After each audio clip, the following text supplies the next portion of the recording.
So, Josh, Maybe, I don't know. As the moderator, can you point to any good examples of communism on a national scale? No.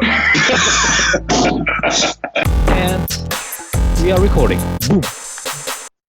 Welcome to the Three-Headed Hydra. This is the main event of the evening. So, we've decided to have a little chat with our monkey brains about communism and capitalism. So, Salvatore will be representing capitalism, as he is a bit of a capitalist. And the ginger fox will be representing communism, the redhead red, they call him. Mm-hmm. All right, so I'll be doing my best to moderate, moderately. So as we agreed beforehand, gentlemen, no swearing, no rabbit punches. Watch the low blows. Take the low blows, no bites. Okay, so we'll start with a minute each and then we'll go from there. But try to defend your position. Defend your trenches. So Sal, capitalism and communism. So go ahead, Sal. Okay, first let's get the definition straight because we have to know what we're talking about. So capitalism is an economic and political system in which a country's trade and industry are controlled by private owners for profit. We'll see this is very important. Private owners for profit rather than by the state. So that means more freedom for everyone, more freedom for who produces because they can produce what they want, to who they want, and they can keep what they make. And freedom for who purchases the items that are being offered, and they can buy what they want, and they can spend the money that they make working for other companies where they want, how they want, without the constant fear of their property being stolen. And so this makes for a freer, more fair society, and that is capitalism in a nutshell. Boom. There you go. Capitalism in a nutshell. Beautiful. Joshua William, would you like a minute? Yes, I would. Thanks, James. Communism is in opposition to capitalism and liberal democracy, and it advocates instead for a classless system, which the means of production are owned communally and private property is non-existent or severely curtailed.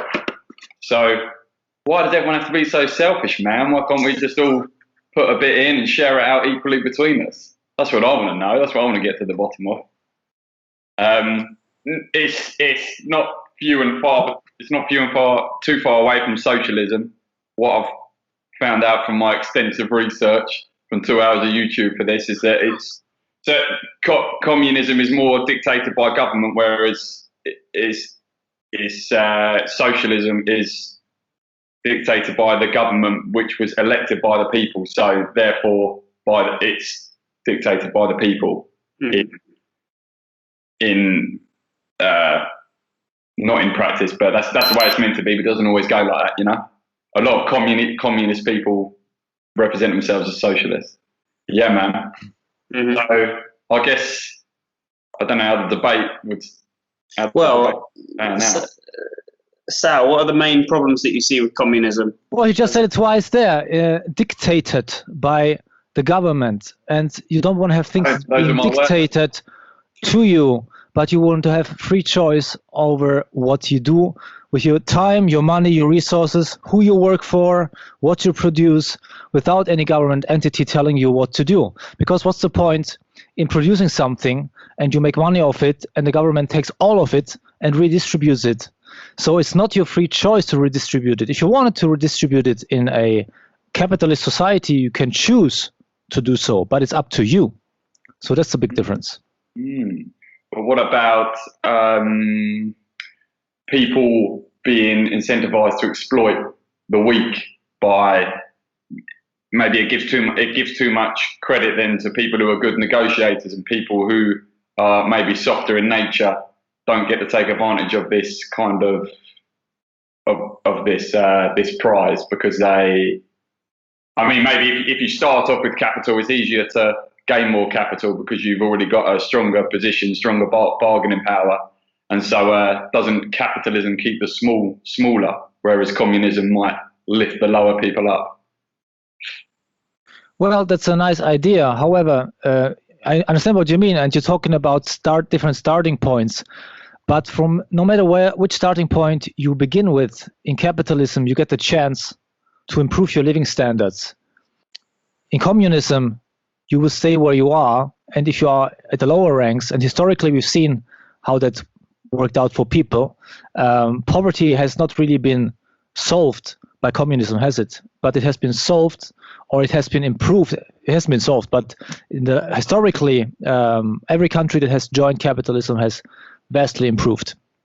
Well, maybe the historical examples which you might point out, I suppose, is Stalin and things like this. These, if you bring it up, maybe this was a bad example of communism. So, Josh, maybe, I don't know. As the moderator, can you point to any good examples of communism on a national scale? No. Okay, can you point? I was defending it, for the sake of this debate. Okay. What about on a local scale? Is there a size that it's more optimal to? Maybe Dunbar's number, something like this. No, but what I would say is that maybe for a couple of Englishmen like ourselves, parts of a socialist society, which again, not to be confused with communism, but more of a socialist idea for us in England would be the NHS, which people have obviously benefited from. You would argue that has lifted society as a whole, even though in America there's a system where people have to pay get their healthcare through insurance, but it's more of a capitalist way of doing things. So if you are poor, and then you get ill, it's harder to get the care you need, obviously. And so that just seems very unfair. But that's that's not what you asked not a society that's using communism, but it's maybe a socialist element of society that we're all benefiting from, and I think it's hard to argue against. So I think we can all imagine what capitalism looks like. We just need to open our window and stick our head out the window in the morning to have a look. What would communism look like if we waved a magic wand then and the UK became a communist society tomorrow? What would be the ideal? That's what I'm trying to get at. The ideal that everyone would be going to work for satisfaction and not for capital gain, and greed would be the negative way of putting it. And so things would be more evenly distributed so that you wouldn't have poorer people, but then the richer people who have the means to contribute more to society would just feel good about sharing that out rather than feel like they've had something taken for their efforts.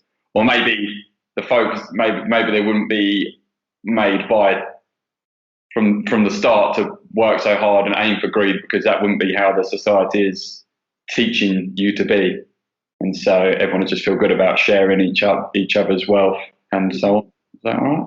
Well, Sal, that sounds brilliant. How could you be against that? It sounds like a fantastic utopia. I mean, everybody going whistling into the factory, doing the thing they exactly love to do. However, I don't like your tone, sir.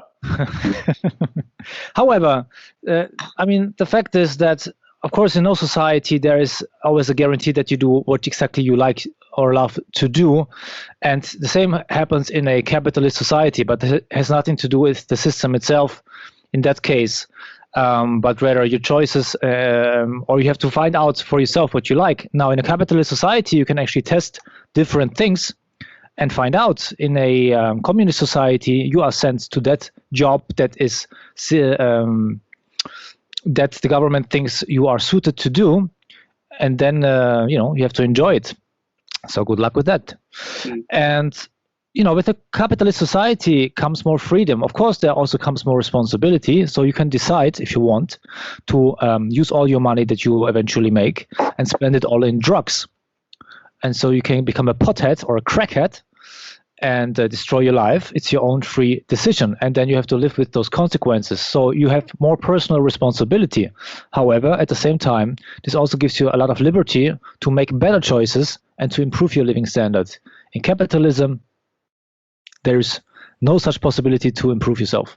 But maybe in a communist, your example there of people doing the same job forever, I mean, that necessarily has to be true in a communist state. I mean, maybe the jobs that need to be done get done by everybody, get done by more people because they're not busy themselves trying to fill their pockets. Everyone chips in and does the work that needs to be done, and then that would free up time for people to explore their passions and hobbies, which would be better. That sounds like summer camp, but I'm not sure that in a communist society, the leaders are going to make you roam around, find out what you love on a wide open field, doing a picnic and singing songs with other people, trying to figure out what you like. You're tainted by the ideas of communism, which you have in your head is like communist China and Stalin's Russia. Whereas, could communism not be done right with the right leader? Could it not be the wealth be distributed evenly, and whoever is responsible for distributing that power not be corrupt, be as pure as a person could be, and distribute it evenly and make sure that no one in power is abusing that power? No, that sounds great. So I perfectly subscribe to that idea. In which country would I go to experience that? Well, this is one we're trying to start from our... Salistan. I mean, don't let the Western media trick you into thinking that you're free sale, you know? They'll tell you all this bad stuff about Russia and China, but maybe they're just enjoying it. Also Venezuela and Cuba. Right. And North Korea. They're all communist states. I mean, but yeah, like you say, Den, they're not doing it right. But the question is, has anybody in history been able to put this theory into practice? And why not? What's been the block? Human nature, or just the rest of the world being capitalist? What's been the problem? Yeah. Well, here lies the problem exactly in the system, which is the government decides really what you do. Or if your things are not for profit, it sounds good on the top of it. But if you have no motivation to improve your own prosperity or whatever it is, to fulfill your dreams, and if you can fulfill your dreams by making more money or getting a better job or a different job or whatever it is, why would you have any motivation to put passion into your work? Why would you have any motivation to invent anything? Because if you have any jobs that need doing to improve society, then you get your sense of worth from there, rather than it being for personal gain so you can retire early. You'd be doing your job because the job needs doing, and that would all make more sense every day, day in, day out, you know? So you say it's the sense of obligation that you have, that you feel society needs something, that's why you do your duty.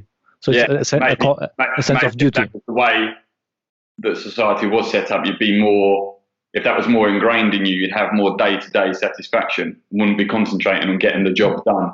You'd be enjoying the job.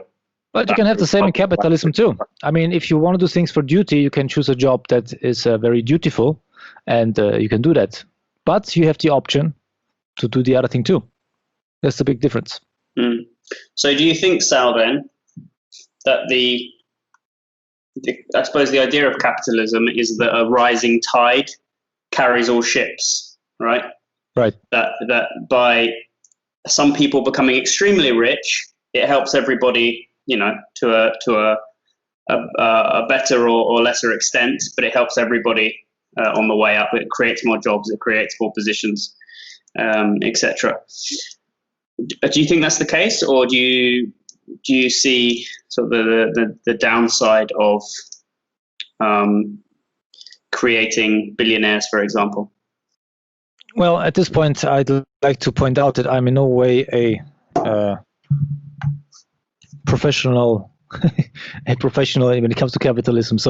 But look, there are problems with all systems. But as I said before, when I gave the definition, the capitalism by itself is a very simple system. It just means that trade and industry are owned by private entities. Mm-hmm.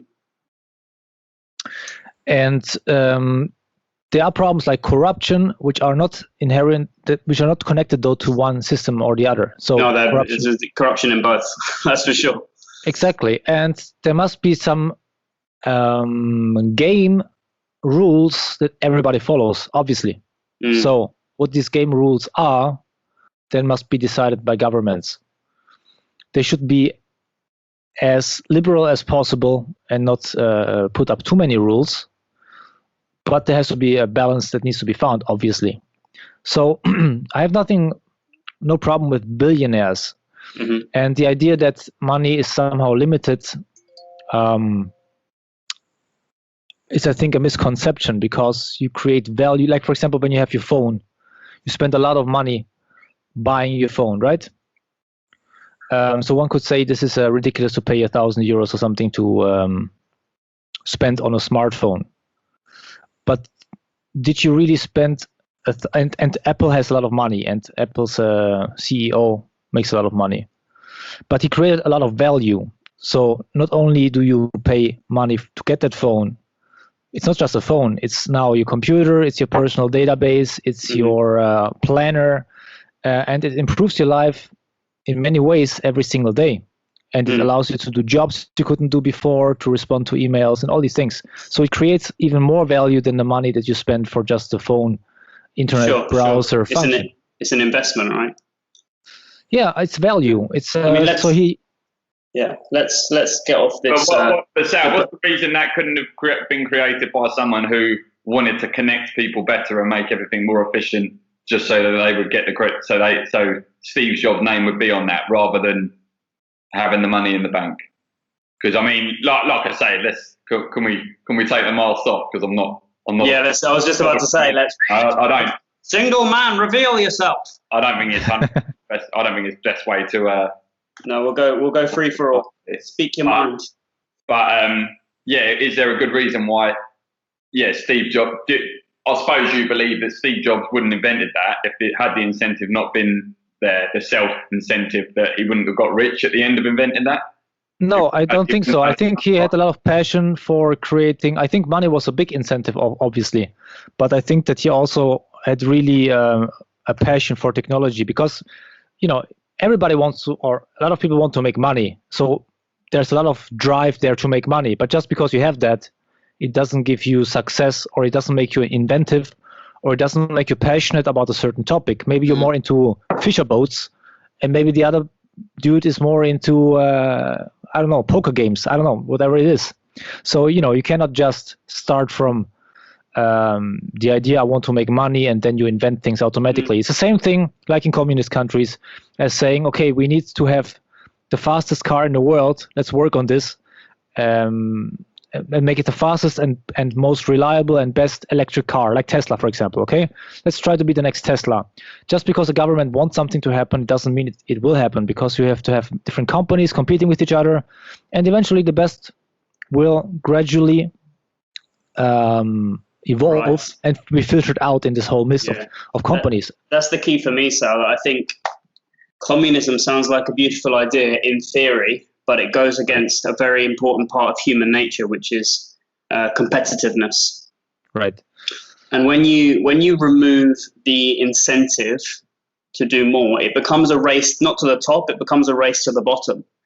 There's this story that I like to tell, which for me sums up communism, unfortunately. So there's these two neighbors in Russia, Ivan and Boris. And they don't like each other very much. They're very, very poor. They don't have anything. The only thing between them is that Boris has a very old, sickly goat, right? And Ivan is furious about this, and Boris is quite pleased with his old goat, even though it's about to sort of keel over. It's very old and thin. It doesn't produce anything. And one day a genie visits Ivan and says, "What would you like? I'll give you anything in the whole world. What would you like? Just one thing." And Ivan says, "I want you kill Boris goat." And that, in a nutshell, for me, is communism. When you remove the incentive to to chase something above where you already are, you create the vacuum to beat each other to the bottom. It might be equal access, but it's equal access to rubble. It's another way to put it. I guess the question is, does what came, and I sort of know the answer already. You're going to say nothing in there's no time in history that proves that it's the best way to be. But history is written by the winners, as they say, isn't it? So yeah, I mean, even the staunchest Marxist historians have had to sort of throw their hands up at the communist experiments of the 20th century. Yes, I mean, the number of deaths and the economic destruction, and what's been left in the rubble at the end of the experiment is pretty conclusive. But yeah, I mean, they're doing it wrong. But the fact that nobody has been able to do it right since the mid 1800s when Marx came up with this theory doesn't bode well. What I was going to say is that not maybe if there was. I mean, we've all grown up in capitalist societies, so maybe that kind of focus on greed is just hammered into us from the off. Maybe could it not be done right? And then from birth, us have a different attitude. Is that nature? Is that nurture? But that's the thing. I don't think capitalist has to be married to greed. I think that Sal hit the nail on the head. Capitalism for me is freedom to choose. Of course, there are a limited number of choices always in life, but it's not capitalism, greed, bad, and communism, community, good. I mean, it doesn't work like that in reality. That's how it's painted by a 5-year-old, And I mean, now that we've taken our debate hat off, I mean, there obviously are problems also in the way capitalism has been implemented. There has been room for crony capitalism. And I think a lot of people confuse social programs with communism or socialism. So having social elements within capitalism and regulations doesn't necessarily have to be a bad thing. It just depends how they are implemented. And with that, I think we also hit the 20-minute mark. All right, guys. Could have gone on. Inshallah, good stuff. Thank you very much. Why are we making these podcasts? Because 3 heads are better than 1. We'll combine our experiences and research on engaging topics to learn a bit more each time, enjoy the chat, and improve our own communication skills in the process. Innovation comes from the ability to correlate information between different realms of knowledge, and we all have very different realms of knowledge between the 3 of us. Why the Hydra, you ask? In archetypal mythology, dragons guard piles of gold. Overcoming fears can bring great rewards. What you most need is often where you least want to look, and we won't shy away from the fire to challenge each other and reach that goal. What's in it for you, listener? Learn, laugh and love. Get involved and join us on this adventure.